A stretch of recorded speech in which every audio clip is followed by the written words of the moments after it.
his second and third pair hands, because they now lose to fewer hands than they did on the flop. And Tom Rivers top pair. Check. Automatic value bet? I would think so. You would have to be very worried that your opponent was checking trip tens or some sort of flopped monster to consider not betting here. 13,000. I hate that. Wow, and a quick pass from Sammy, sort of perhaps indicative that he doesn't think Tom's going to be doing much bluffing. I guess in that spot specifically, maybe. He certainly was giving Tom some credit for being able to bluff when he made that ace-king call. It is going to be a long, long match. And I guess, like, the first few hands, really a feeling out stage. I mean, how do you begin a heads-up match? Tight? Usually not. Raise 3,000 I tend not to play very tight at any point of a heads-up match. I think it's important to really be contesting the small pots. As Tom is doing here, he's re-raising with Jack-7 suited, hoping to pick it up either pre-flop or maybe with a bet on the flop. Wow, he is Like, re-raising. it's gonna be a re-raise. And obviously the problem with that, right, you're kind of... I don't love re-raising that hand. Re-raising a weaker hand to bluff, I think, is a good play. Re-raising a stronger hand for value, I think, is a good play. With ace-jack there, when Tom gives him action, it's almost always going to be with, like, a slightly better hand. He's setting himself up to play a pot against ace-king, ace-queen, medium to big pairs. My hands are tiny. I can't get to the chips. There we go. The positive thing, though, is that Sammy, so far, taking a very aggressive attitude. Yeah. Okie dokie. Let's rock. Cool. The spirit of this match, already sort of the tone set that it's going to be, even though contested, friendly. These guys are both gentlemen poker players, in a sense. Absolutely. If I had just one heart in my hand, I'd call. Even if it's the deuce.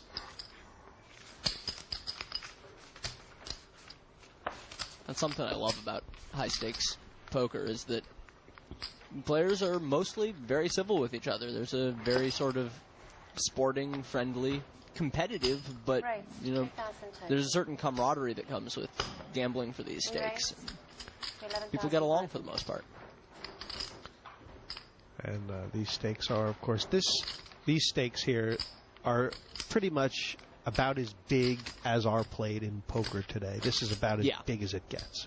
Yeah, it is not often that you see a heads-up game, or really any sort of game, for stakes bigger than this. 500 1K blinds, 250 big blind stacks.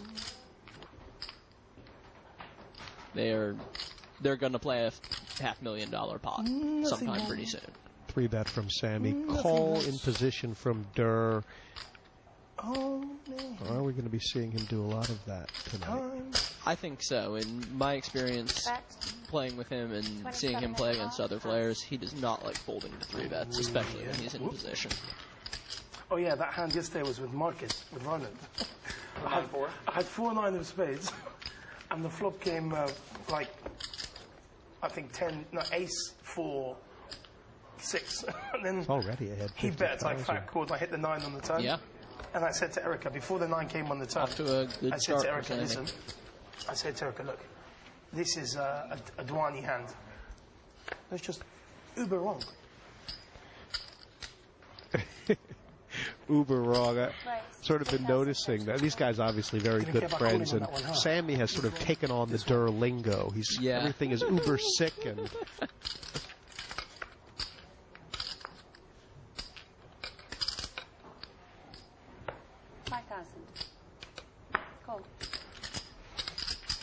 How tough is it to play these small pairs heads up? Well, small pairs are pretty strong hands in general, heads up, but when you're in a spot like this where there's a pair and another card larger than your pocket pair on board, it's really difficult to play your hand because every card in the deck is so bad for you. You know, the 6 turns now, and then on the river, a 6 or a 10 counterfeits Sammy's hand, and he plays the board. And any card 7 through queen or so is pretty good for Tom and pretty bad for Sammy. No. Yeah, he's gotten away from it. I would have bet the river after that move. Although I would have bet the river before that move also. That was what I had in my mind. So if I call that, what am I prepared to call on the river? 50 and all in, or what? Sammy's got the right idea here. Or something Tom like seems that? to have made it clear that if Sammy plays passively, Tom's going to make a lot of big bets and Okay, give let me Sammy study tough what you do here. decisions. 3,000 standard? Okay. 3,000 total. All right, let's see. A flop. And yet, there is sort of a theory that sometimes you sort of revert to passive play and defensive play at certain points in a match. I mean, Definitely. Check. I think that just calling with that hand is a perfectly good play. check on the flop. Sammy now with the second nuts anyway. Sammy has to be very confident he has the best hand here. And what sort of decision is this right now for Durr? Well, what's the sizing of this bet here? That's a big bet. Oh, it's like triple pot. Yeah, just about. For a pot-sized bet, he would have had a really tough decision. It's hard to call against that bet, I think. Though, at the same time, how often is he going to have better than a king there? Is he just going to give up the pot every time Sammy makes a big bet? Yeah, but it would be so much fun. What? It's sort of like the patterns are now being set for later. Is that what you see? Absolutely, yeah. Just look at some of the new stats we'll be tracking in this match. Total aggression is a ratio of how often a player bets or raises versus calling. Right, and what you can see from these numbers is that Durr is playing more aggressively than Sammy, which is not necessarily a good or bad thing. It's just that Tom, when he's playing a big pot, more often has the lead, and Sammy is getting to the river, facing a big bet, and having to guess if he should call or fold. Tom Durr Dwan and Sammy NE2 George have struck up an unusual friendship over the past few months. The first time I met him, he was coming out of a toilet. I said hello to him. He didn't know who I was. Then I turned around and I said, you know, I'm Sammy George. I'm going to be playing you in the challenge. He said, oh, nice to meet you. He went. I think he probably forgot straight after that, you know, rushing to the room to play his tournament. I didn't know anything about him, and now I consider him a pretty good friend. He's a very cool guy. I've spent a bunch of time with him in the last 2 months since I've been in London a lot. When he came over for the World Series of Poker Europe, we were playing a lot of big games here, and we built a very good relationship. You know, we were together every other day. You know, we were playing here, playing there. We were going bowling quite a bit. You know, playing loads of games together. You know, a lot of bets were laid while he was here. I've watched him win all the money in a bunch of the games because he's done really well in the last few months. And I hope that keeps going, but has a one-day halt in it, as hopefully I win some from him today. As people go, I think he's the most honest, respectable man that I've met in this game. Still to come tonight, the two friends clash at the felt. That's put a lot of tension in the back of my head. Food is the main topic of the night. Gotta get the black colored miso. Yes. Gotta get them in a lettuce wrap. Yes. Gotta get the yellow jalapeno. Yeah, of course. Rock shrimp. And Sammy struggles to focus on the game. I'm on TV at the moment while I'm talking to you. Join us for more action after the break. I'm just going to go 10K in the middle and just do it in one go.